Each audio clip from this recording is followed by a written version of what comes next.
اب اس سے پہلے تین حصے حسادت کے بارے میں عرض کیا. حسد کے بارے میں پہلے حصے میں ہم نے ٹوٹل آیتوں کے بارے میں مطالعہ کیا. پھر دوسرے حصے میں ہم نے جو ہے حضرت آدم کے 2 بیٹوں کے بارے میں کہ حسادت کی وجہ سے قابل نے حابیل کو قتل کیا.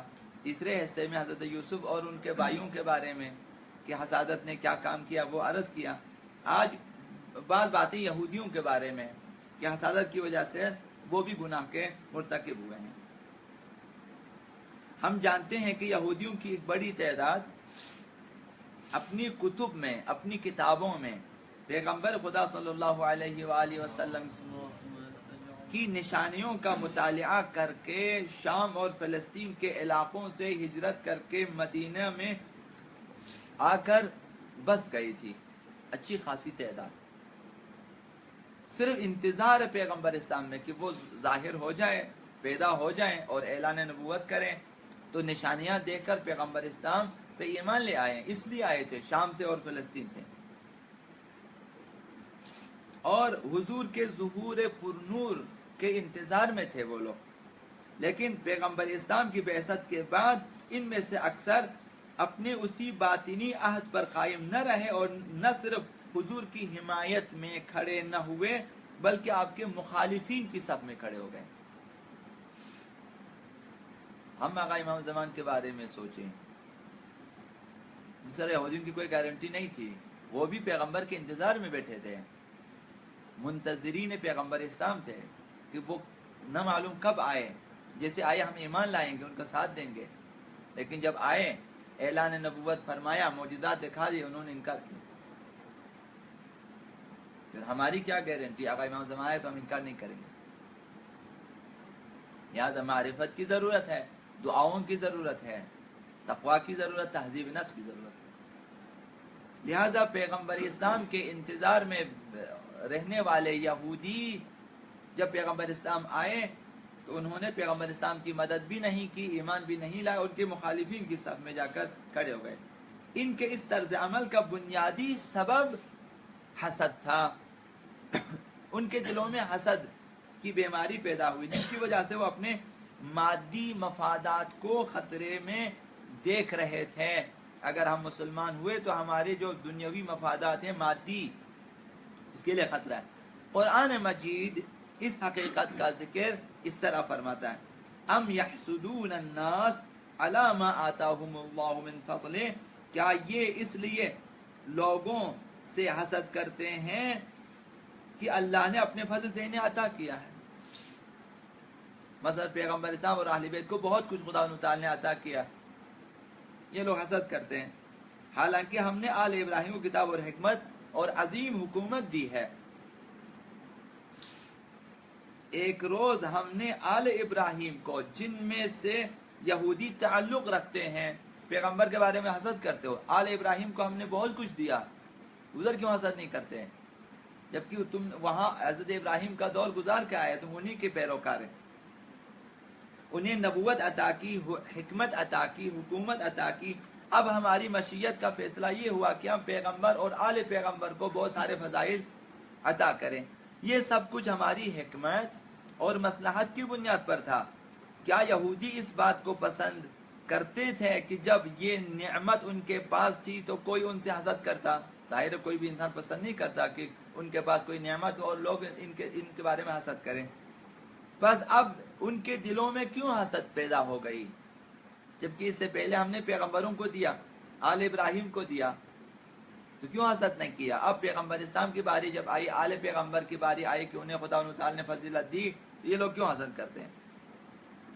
تو غالباً یہودی پیغمبر اسلام کے بارے میں حسد کے شکار ہو گئے تھے. چوتھی آیت میں بھی اہل کتاب کا ذکر کیا گیا. بظاہر ایسا معلوم ہوتا ہے کہ آیت کے پیش نظر یہودی ہیں. اس آیت میں اللہ تعالیٰ فرماتا ہے کہ بہت سے اہل کتاب یہ چاہتے ہیں کہ تمہارے ایمان لے آنے کے بعد تمہیں دوبارہ کفر کی حالت میں لوٹا دے. وَدَّ كَثِيرٌ مِّنْ أَهْلِ الْكِتَابِ، وَدَّ چاہتے ہیں، آرزو رکھتے ہیں، تمنا کرتے ہیں کہ کثیر تعداد اہل کتاب کی لو یردونکم من بعد ایمانکم کفارا، تمہارے ایمان لانے کے بعد دوبارہ یہ لوگ پلٹا دیں تمہیں کفر کی طرف. حسدا من عند انفسہم من بعد ما تبین لهم الحق، اور وہ اس لیے ایسا چاہتے ہیں کہ ان کے اندر حسد پایا جاتا ہے، حسد کی بنیاد پر ہے، حالانکہ حق ان کے لیے واضح ہو چکا ہے. من بعد ما تبین لهم الحق، تبین ان واضح ہو چکا ہے حق ان کے لیے. فاعفوا واصفحوا، مگر تم انہیں نظر انداز کر دو. وہ لوگ حسد کی آگ میں جل رہے ہیں، انہیں نظر انداز کر دو یہاں تک کہ اللہ اپنا حکم بھیج دے. حتی یاتی امر اللہ، خداوند خود فیصلہ کرے گا کہ یہ جو حسد والے یہودی ہیں ان کے بارے میں کیا حکم کریں گے. خدا پہ چھوڑیں، آپ انہیں نظر انداز کر دیں. ان اللہ علی کل شیء قدیر. حسد کے نتیجے میں انسان اس قدر انحطاط میں گر جاتا ہے، اس حد تک تنزل کرتا ہے، اس حد تک انسان گر جاتا ہے کہ نہ صرف مادی امور میں جو عام طور پر انسانوں کے درمیان کشمکش اور ٹکراؤ کا باعث ہوتے، بلکہ معنوی امور میں بھی ایک دوسرے سے حسد کرنے لگتا ہے. حالانکہ یہ ایسے امور ہیں جن میں کشمکش اور ٹکراؤ کی گنجائش نہیں ہوتی، ہر کوئی انہیں حاصل کر سکتا ہے. معنوی امور ہر کوئی حاصل کر سکتا ہے، دنیاوی امور حاصل کرنا تھوڑا سا مسئلہ ہے. معنوی امور سب کے لیے راستے کھلے ہوئے ہیں، سب نماز شب پڑھ سکتے ہیں، کسی نے روکا نہیں ہے، سب روزے رکھ سکتے ہیں، سب تقوی اختیار کر سکتے ہیں، سب کے لیے راستے کھلے ہوئے ہیں. مادی امور کی طرح مشکل نہیں ہے معنوی امور کا حاصل کرنا. مادی امور میں حلال ہے تو حرام ہے تو فلاں مثلا سخت ہے، انسان کو جسمانی مشقت اٹھانا ہوتا ہے، ٹائم لگتا ہے، وغیرہ وغیرہ تکلیف ہوتی ہے. اور پھر بھی مثلا ٹکراؤ ہے آپس میں، کیونکہ مارکیٹنگ ہے، مقابلے ہیں ایک دوسرے کے ساتھ. لیکن مادی امور آپ یکا و تنہا رات کی تاریکی میں، محترم مہینوں میں، جو ہے مقدس ایام میں، ساعتوں میں آپ سب کچھ حاصل کر سکتے ہیں. وہاں ٹکراؤ نہیں ہے. جب آپ دوسروں کی خدمت کریں گے کوئی ٹکراؤ نہیں ہے. تو یہ حتیٰ لوگ معنوی امور میں بھی ایک دوسرے سے حسد کرنے لگتا ہے. اور جبکہ ہر کوئی انہیں حاصل کر سکتا ہے. بعض اوقات انسان حقیقت کو جانتے ہوئے حق کو پامال کر کے سعادت کا دروازہ اپنے اوپر بند کر دیتا ہے. صرف یہی نہیں بلکہ وہ دوسروں کو بھی سعادت سے محروم کرنے کا خواہش مند ہو جاتا ہے کہ یہ نماز نہ پڑھے. معنوی امور حسد کرتا ہے کہ یہ نماز نہ پڑھے، یہ جماعت پہ نہ پہنچے. یعنی شیطانی کام، کیونکہ شیطان چاہتے ہیں انسان کو سعادت سے روکے. بعض انسان شیطان بن جاتے ہیں، تو لہذا مادی امور سے ہٹ کر معنوی امور میں انسان کو روک لیتا ہے کہ یہ قرآن نہ پڑھے، یہ نماز نہ پڑھے، یہ روزے نہ رکھیں، یہ خیرات نہ کریں، یہ سخاوت نہ کریں، مثلا حسد کی وجہ سے. لہذا حق کو پائمال کرتے ہوئے اپنے اوپر بھی سعادت کے دروازے کو بند کر لیتے ہیں، بلکہ دوسروں کو بھی سعادت اخروی، سعادت معنوی سے محروم کرنا چاہتے ہیں، جو واقعی بری بات ہے اور واقعا عجیب بات بھی. بہت سے مفسرین کا نظریہ ہے حسدا من عند انفسہم، اس حقیقت کی طرح اشارہ ہے کہ ان کے اس رویے کا اصل سبب وہ حسد ہے جو ان کے رگ و پے میں بس چکا ہے. اس کا جہل و نادانی سے کوئی تعلق نہیں ہے. اسی لیے آگے چل کر آیت میں یہ بات واضح کی گئی کہ من بعد ما تبین لهم الحق، انہوں نے سب کچھ جہالت میں نہیں کیا، حق واضح ہو چکا تھا، حسادت کی وجہ سے کیا. یعنی حق ان پر واضح اور آشکار ہونے کے بعد انہوں نے یہ برا رویہ اختیار کیا کہ ہم بھی ایمان نہیں لاتے، تم بھی ایمان نہ لائیں. روک لیتے تھے دوسروں کو بہت سارے یہودی اور کفار.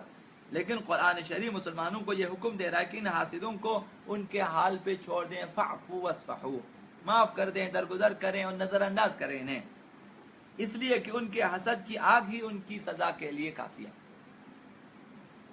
لیکن یہ نہ سمجھ لیں کہ عفو درگزر کی یہ پالیسی ہمیشہ جاری رہے گی اور ان کو یہ آزادی ہمیشہ میسر رہے گی کہ اللہ کے بندوں کے لیے مشکلات ان کا جی چاہے پیدا کرتے رہیں.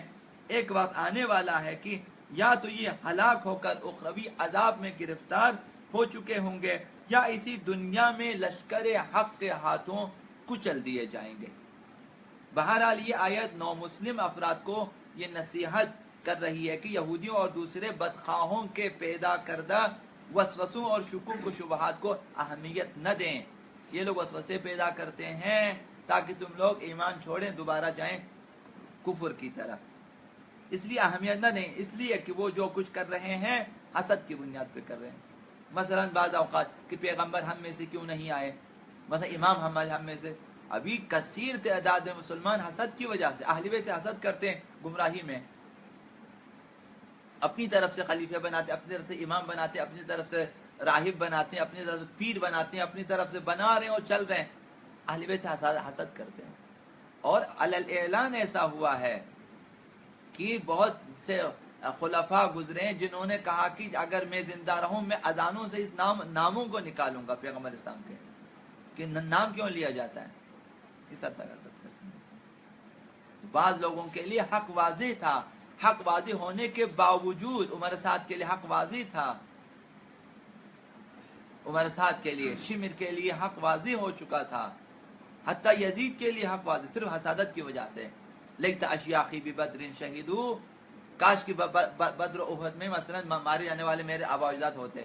تو انہوں نے اپنی اشعار میں کہا کہ میں نے کربلا کا واقعہ جو بپا کیا، اتنے افراد قتل کے، میں نے بدر کا بدلہ لیا، سب حسد کی وجہ سے یا انتقام کی وجہ سے.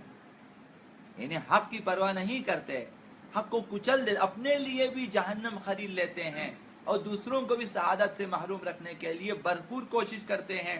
لہذا 1400 سال سے اہل بیت کے خلاف پروپیگنڈے جاری ہیں تاکہ لوگ اہل بیت کی راہ پہ نہ آ جائیں حسد کی وجہ سے. یہودی نے پیغمبر اسلام کے ساتھ کیا ہے. لہذا جو کچھ کر رہے ہیں ہم مسلمانوں کو یہ سمجھنا چاہیے کہ آج بھی کہ وہابیت کی روپ میں جو کچھ مسلمانوں کے خلاف کی جائے حسد کی وجہ سے کر رہے ہیں، اور مسلمانوں کو ایمان اور تقوی کے زیر سایہ دیکھ کر انہیں تکلیف ہوتی ہے. حتیٰ بعض ہماری دلیلوں کو دیکھ کر، ہماری کتابوں کو، ہماری ائمہ کو دیکھ کر انہیں حسد ہوتی ہے. لہذا اہل بیت کے خلاف پروپیگنڈے کرتے ہیں. بر محمد وعلی محمد صلی اللہ علیہ وسلم.